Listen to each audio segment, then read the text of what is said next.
1 பேதுரு 2வது அதிகாரம் வசனங்கள் 1 முதல் 10 முடிய. இப்படி இருக்க கர்த்தர் தயவுள்ளவர் என்பதை நீங்கள் ருசி பார்த்தது உண்டானால் சகல துர்குணத்தையும் சகல கபடத்தையும் வஞ்சகங்களையும் பொறாமைகளையும் சகலவித புறங்கூறுதலையும் ஒழித்துவிட்டு நீங்கள் வளரும்படி புதிதாய் பிறந்த குழந்தைகளைப் போல திருவசனம் ஆகிய களங்கமில்லாத ஞான பாலின் மேல் வாஞ்சையாயிருங்கள்.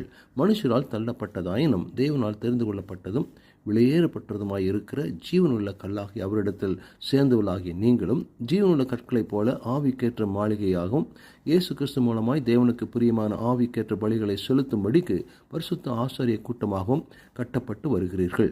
அந்தபடியே இதோ தெரிந்து கொள்ளப்பட்டதும் விலையேற்பட்டதுமாயிருக்கிற மூளைக்கல்லை சீயோனில் வைக்கிறேன், அதன் மேல் விசுவாசமாய் இருக்கிறவன் வெட்கப்படுவதில்லை என்று வேதத்தில் சொல்லியிருக்கிறது.